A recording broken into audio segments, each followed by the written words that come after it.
ពុកម៉ែបងប្អូនខាងឃើញខ្ញុំចេញវីដេអូយូរហើយមែនអត់ឥឡូវខ្ញុំនឹងថើនបន្ទប់ខ្ញុំពីបែបនេះឲ្យคล้ายទៅជាបែប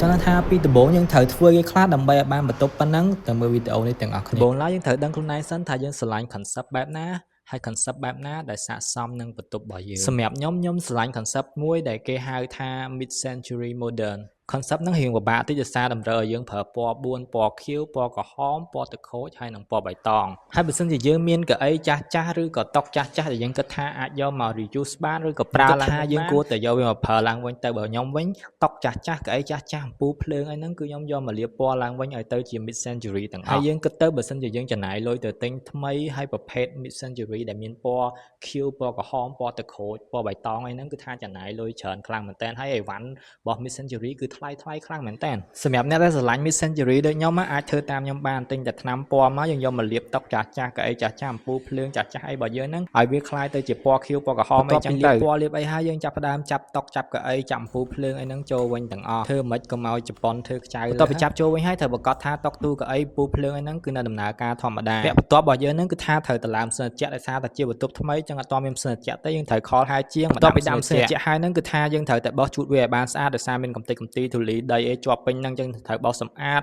លាងបោះ 3-4 ដងអីចឹងណា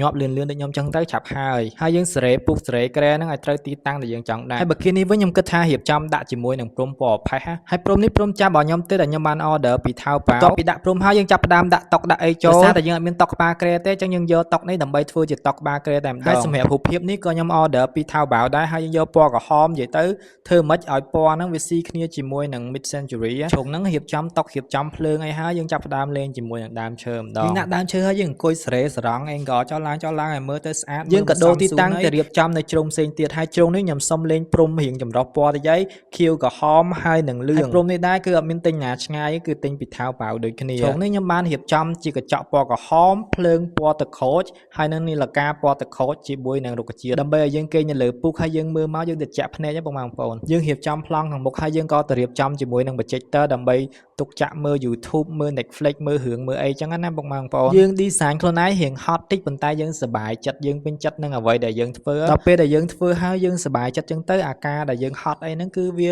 បាត់មកចូលចិត្តកន្លែងគេងស្អាតនៅពេលដែលយើងបើកទ្វារបន្ទប់មកយើងមកពីធ្វើការហត់មកពីអីចឹងគឺថាយើងបានរំសាយពេលខ្លះទៅនៅកន្លែងការងារយើង stress អញ្ចឹងពេលយើងចូលមកក្នុងបន្ទប់មកមានអារម្មណ៍ថាអូផាសុខភាព relax តាមពិតទៅយើងជួលគេធ្វើក៏បានដែរប៉ុន្តែយើងចង់ធ្វើខ្លួនឯងអញ្ចឹងទៅយើងមានអារម្មណ៍ថាយើងស្រឡាញ់យើងសប្បាយចិត្តតាមពិតទៅបើយើងជួលគេធ្វើវាមិនសូវជាហត់អីណាទេយើងគ្រាន់តែប្រាប់គេថាខ្ញុំចង់បានចេះប៉ុន្តែបើសិនជាយើងធ្វើខ្លួនឯងយើងស្រឡាញ់មិនយើងដាក់ចឹងឧទាហរណ៍យើងចង់បានកៅអីចង់បានតុពណ៌នេះយើងលាបខ្លួនឯង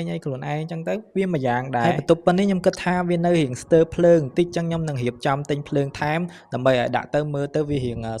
ស្អាតជាងមុនណាហើយភ្លឺចាំមើលវីដេអូក្រោយខ្ញុំទិញភ្លើងអីហើយខ្ញុំនឹងរៀបចំថតឲ្យពុកម៉ែបងប្អូនមើលម្ដងពុកម៉ែបងប្អូនជួយមើលថាបន្ទប់ហ្នឹងនៅខ្វាយគេទៀតហើយកុំភ្លេចជួយរ៉េតឲ្យខ្ញុំផងណាបន្ទប់ហ្នឹងបានប៉ុន្មានបន្ទុកដែរ